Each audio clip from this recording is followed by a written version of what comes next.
Hey, yo, what is going down with it once again, ladies and gentlemen, bros, women, fanboys, and fangirls, and especially otakus and hikikomoris. I'm especially talking to you guys out there, my anime fans. This is the one, the only, of course, Mr.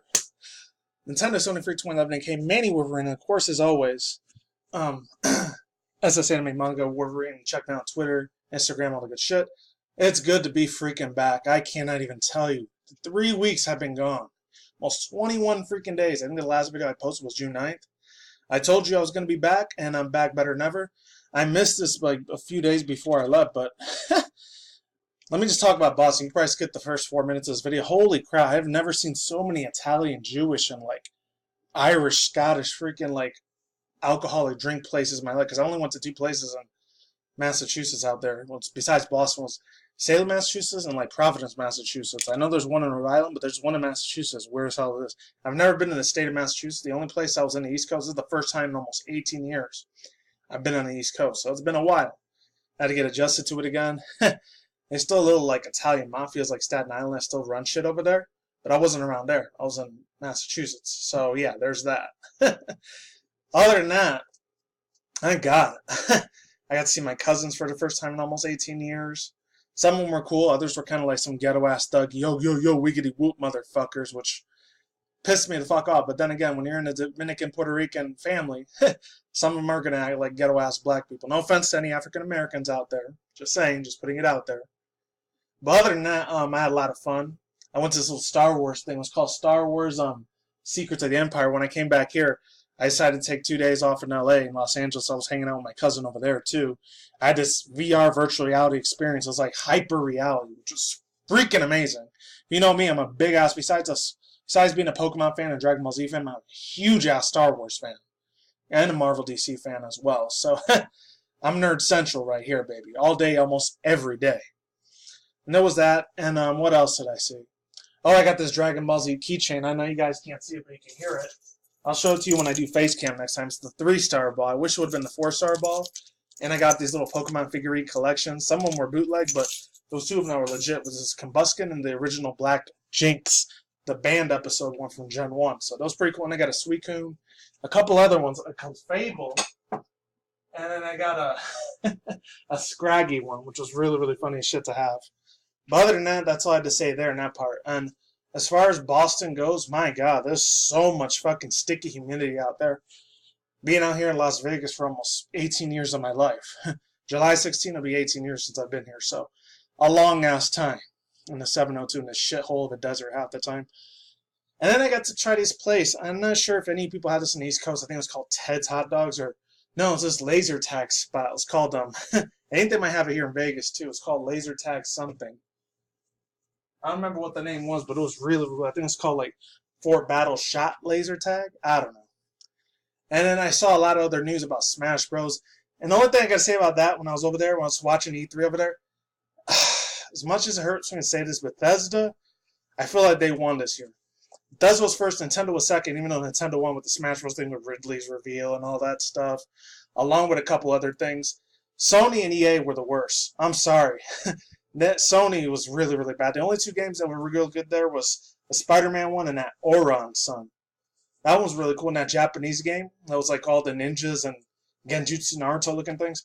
And Jump Force, oh my God, the one for the Xbox One X. It's convincing me to get an Xbox One X. Oh my God, it looks so good with Goku, Luffy from One Piece. I'm not a real big fan of One Piece, but I do love my Naruto, Shippuden shit, and Dragon Ball series. So, and then the Death Note dude at the end, fucking epic, man. That's all I got to say about how E3 was a couple weeks ago. I know I'm very late on that news. And EA, I didn't even bother watching EA, but Ubisoft did pretty decent. They came in 3rd place for me. So the big 3 that really won this year was Bethesda, Nintendo, and then 3rd place was Ubisoft. They did pretty damn cool too with the Assassin's Creed Odyssey thing. And had a little bit of cringeworthiness a couple times here and there, but especially that Andrew WK thing in the beginning of Bethesda, that was funny shit too. But I am back, finally refreshed, better than others. June 29th. Oh my God, I've been gone for 3 weeks. Hopefully you guys still stuck with me to the end. But I'm still here. And shout out to this chick, Akidearest. I talked about her a couple times. She did this way back on June 3rd, a couple days before I was going to leave. So the chick that lives in Vegas too, she's pretty kick-ass. If you don't know her, definitely sub to that chick. But anyways, Yeah, I already watched the little trailer for this. Cult favorite anime FLCL, aka Fooly Cooly. This is one of my most nostalgic animes because this is around the same time. I thought it was 2002 it came out, but it was in 2000 with the Japanese subtitle. And I think 2002 and 03, around the first or second year I was here in Vegas, was one of the first anime series I watched besides Full Metal Alchemist and Inuyasha. This was back when Adult Swim was a thing, and still is, because they still make real big shit like Rick and Morty and a couple other shows like Bob's Burgers and all that. So there's that. So I'm glad Fooly Cooly's coming back as a remastered or remake for anime. I'm definitely watching it. I saw the trailer for it. This was really June 3rd. I don't know why it says June 2nd. I'm damn well watching the shit. Fuck yes. This is one of my all-time nostalgic favorite stuff as an early 2000s kid. I used to watch all the freaking time in Adult Swim. Other than that, let's begin. So it says, yeah, Fooly Cooly's back with new episodes, but 15 years later, the original still shines. The surreal, groundbreaking show used aliens and giant robots to express the loneliness and confusion of the grown-ups by Stephen Scarfley. This is from the there.com, so I'll leave the link down below if you want to read the full article. If you want to see the preview right here, link's down below. I can't watch it, show it to you because it's, Viacom Toonami. I can't show that part to you because I don't want to get, copyright strike. So it says the 2000 miseries of FLCL, I usually pronounce it as Fooly Cooly, has always been. I always like this really pretty blonde chick with the blue hair and the guitar. She was a freaking badass, beautiful fucking whore. Kick-ass freaking bitch. This bitch was awesome. Alright, let's move on. Has always been an outliner among popular anime in the US. While it includes familiar elements like fighting robots, malevolent corporations, and space pirates, they aren't focused. Instead, they are most likely set to dressing its hyperkinetic experimental narrative and about a young boy coming of age in a small town. FLCL has aliens, but it isn't about aliens. It is about the sensation of growing up and a feeling stuck somewhere where you don't want to be. I know that you were always drinking and smoking cigarettes on that show. That anime was so cool. The girls on that thing were pretty as fuck, by the way. Alright, let's move on. Or someone you don't want to be anymore. Despite the wild, experimental nature of the series, the American anime fans thoroughly embraced FLCL's debut on Adult Swim in 2003. See, I knew it was 2003. I don't know why Akidearest said 2000 in her video. That's weird. Turning it into a cult with the influences on a familiar show like Teen Titans or Avatar. The Last Airbender. Let me get a drink real quick. I'm already running out of breath. Woo! Man, alright, let's move on. Its legacy is so enduring that the 15 years after the ministries premiered on the channel. Oh, and I did forget to mention, I did watch, what was it called? I did watch Jurassic Park: The Lost World over, and it's placed in the East Coast. I know it had in Texas, the Alamo Station, but they have it in Massachusetts, Alamo Station, Massachusetts. That's pretty crazy. I didn't get to watch it in Regal Cinema like I normally do. And I'm watching Ant-Man and the Wasp too next week, so shout out to that Marvel movie. Fuck yeah. Let's go. Alright, let's move on. Its legacy is so enduring that 15 years after the miseries premiered on this channel, Adult Swim has funded 2 additional seasons. Hold on, excuse me. Alright, let's go. FLCL Progressive, the first episode in which airs tonight, and FLCL Alternative, which debuts in September. Oh, okay, so we gotta wait all the way to like September or November for the second season. That's all good. I haven't seen the full pilot show. I've only seen the trailer, but it is damn freaking epic. I was fanboying so hard as a hardcore anime fanboy back in my early teens at the time. I was 13 or 14 in 2002 or 3, I forgot. Anyways, let's move on. I hope to make a game out of this on the PS4 Pro. I would buy that shit in a heartbeat. The original FLCL follows Natura Nadadabe, a preteen who lives in his widowed, self-absorbed dad and grandpa in a dead town. One day, Haruko Haruhara, Hurahara or Haruhara, however you pronounce that, hired the pink-haired woman who appears on mostly the FLCL fan art and the art promotional material. It crashes into a scooter and then clocks him in the head with a bass guitar. From there on, Natua's forehead serves as an unfortunate portal for the big, awful robots created by the unscrupulously, I think that's how you say that, corporation Medical Mechanica, which owns a hilltop factory in the shape of an iron. The soundtrack draws heavily from the Japanese indie band The Pillows. Oh my god, The Pillows. When they used to do that little song,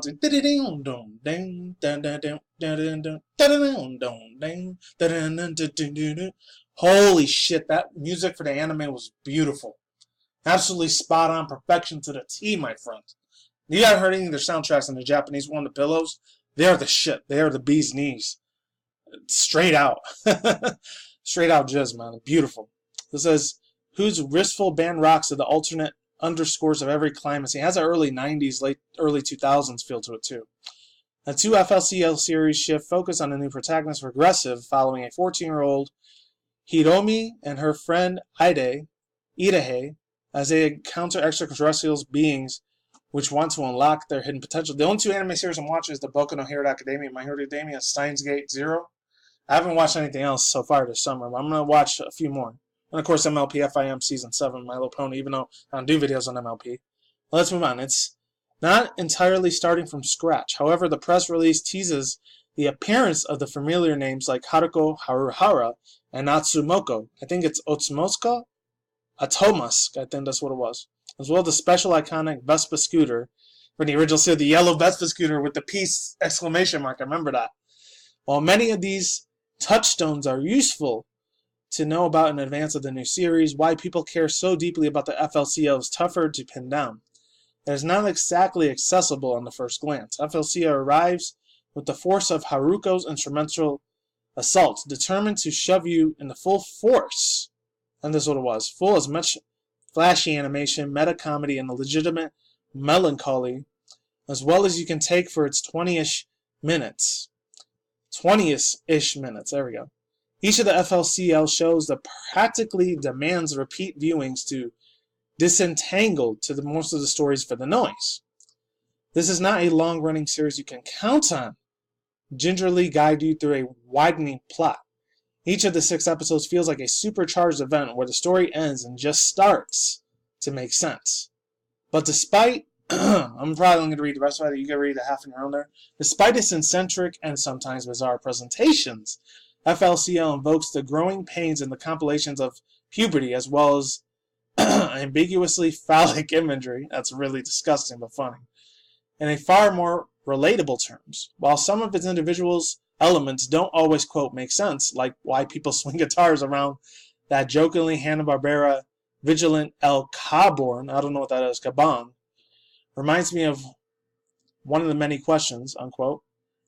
The series as a whole coheses into an abstract but sympathetic, there it is, story about what it means to grow up and want their indestructibility demands for their adventure. You guys can read the rest of that part in your own super long-ass article. I'm not reading that whole thing, but I'll read this last one. It says, each of the 6 episodes feel like, just start to make sense. Alright, so overall thoughts, views, and opinions. I'm really, really happy as shit this anime series is finally back.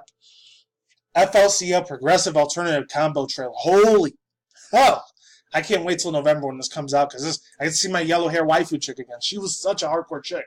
She would beat the crap out of the kid if he didn't bring robots into a different portal into the universe of that Earth anime, where they have these iron, like, in Spanish it was called the planchas, the irons that you make your clothes to be more fancier, more sexier. But shout out to this chick once again. That's why I got a credit is due. Akidearest. I know she's a real big YouTuber. If any people are anime fans, you probably know she is an anime man. And a couple other people like Sea-Dog. Sea-Dog's a funny ass dude. Shout outs to that dude.